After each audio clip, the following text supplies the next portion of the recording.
સાબરકાંઠામાં ઓનલાઈન પાર્સલમાં ધડાકો થયો છે। આ ધડાકાની અંદર એક વ્યક્તિનું મૃત્યુ નિપજ્યું છે।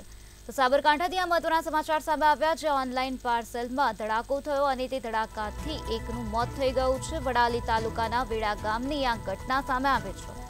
ઓનલાઈન આવેલા પાર્સલમાં બ્લાસ્ટ થઈ ગયો હતો। ઓનલાઈન પાર્સલ ખોલતા બ્લાસ્ટ થયો। બ્લાસ્ટ થતા એક વ્યક્તિનું મૃત્યુ થઈ ગયું છે। 3 વ્યક્તિઓ ઘાયલ થવા પામ્યા છે, ત્યારે ઇજાગ્રસ્તોને સારવાર અર્થે હિંમતનગરમાં ખસેડવામાં આવ્યા છે। તો 2 બાળકીઓ ગંભીર રીતે ઘાયલ થઈ ગઈ છે। ચૂંટણી પૂર્વે બ્લાસ્ટથી પોલીસમાં હડકંપ મચી ગયો છે। તો પોલીસ બેડામાં હડકંપ મચી ગયો છે। સાબરકાંઠાનો આ બનાવ છે।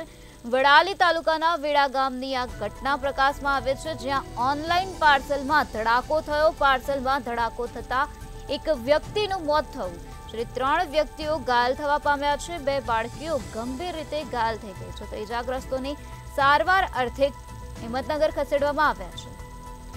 તો ઓનલાઈન આવેલા પાર્સલમાં આ પ્રકારે બ્લાસ્ટ થયો હતો। ઓનલાઈન પાર્સલ ખોલતા બ્લાસ્ટ થયેલો જોવા મળ્યો હતો। બ્લાસ્ટ થતાં જ એક વ્યક્તિનું મૃત્યુ થઈ ગયું। તો ચૂંટણી પૂર્વે આ પ્રકારના બનાવથી પોલીસ બેડામાં હડકંપ મચી ગયો છે। ચૂંટણી પૂર્વે બ્લાસ્ટથી પોલીસમાં હડકંપ મચેલો જોવા મળી રહ્યો છે। આ ઘટનામાં 2 બાળકીઓ ગંભીર રીતે ઘાયલ થઈ ગઈ અને આ સાથે એકનું મોત થયું છે। તો કુલ 3 વ્યક્તિઓ ઘાયલ થવા પામ્યા છે। ઘાયલોને સારવાર અર્થે હિંમતનગરમાં ખસેડવામાં આવ્યા છે। બ્લાસ્ટ થતા એક વ્યક્તિનું મૃત્યુ નિપજ્યું છે। સાબરકાંઠાના વડાલી તાલુકાના વેડા ગામની આ ઘટના પ્રકાશમાં આવી છે, જ્યાં સાબરકાંઠામાં ઓનલાઈન પાર્સલમાં ધડાકો થયો। પાર્સલમાં ધડાકો થતાં જ એક વ્યક્તિનું મૃત્યુ નિપજ્યું। વડાલી તાલુકાના વેડા ગામની આ ઘટના છે। ઓનલાઈન આવેલા પાર્સલમાં બ્લાસ્ટ થઈ ગયો।